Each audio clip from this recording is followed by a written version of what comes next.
All right, team, listen up. We're going to do a quick, mandatory run-through of the safe work practice for rivet busting. No messing around, let's just get straight to it. Because at the end of the day, this is all about making sure you and your crew go home in one piece, every single day. So, here's how we're going to break this down. Real simple. We'll talk about why these rules are even a thing. Then we'll cover your role in all this, what gear you gotta have, and of course the big ones, the absolute do's and the definite don'ts. Then we'll wrap it up with our commitment to each other. Sound good? Let's get into it. Okay, first things first, the standard. It's easy to look at this stuff as just more rules, more paperwork, but it's not. Think of this as the playbook. Every single rule we're about to go over is there for a damn good reason. So, what's that why? It's simple, really. It all comes down to preventing three major things from happening. 1, the tool jumping around when you don't expect it. 2, bits or the whole tool flying off at crazy speeds. And 3, breathing in that nasty silica dust, which, is a serious, serious health hazard. These are the 3 big bads we're here to shut down, period. All right, next up, knowing your role. Look, safety isn't just the foreman's job. It's not just the safety guy's job. It's everyone's job. It's a team sport. Everyone has a part to play, from the supervisor right down to the person holding the tool. We're all in this together. And this is what that looks like. It's a two-way street. Supervisors, foremen, it's on you to make sure your crew is competent, that they know the risks, and that they have the right equipment for the job. No substitutions. And for you, the workers, you've got a huge part to play. You got to make sure you're trained, you got to assess the risks yourself, and you absolutely have to inspect your gear before you even think about starting. And here's the most important part. If you see anything wrong, anything at all, you report it immediately. That split-second decision to speak up, that's what saves lives. Okay, Section 3, gearing up. This is so important.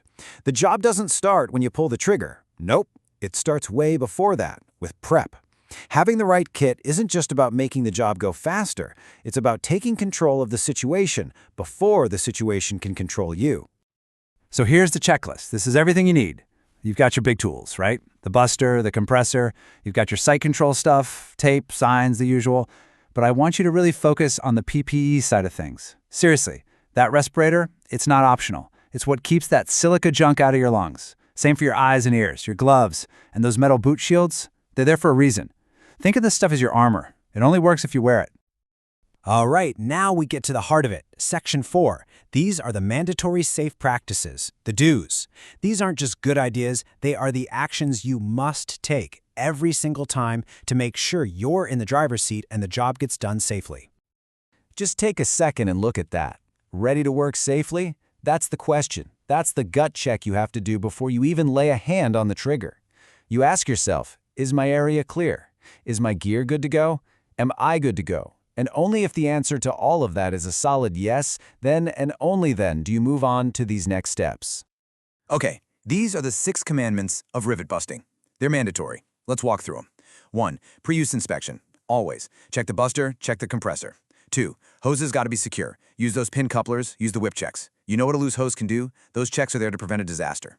3. Lock the tool.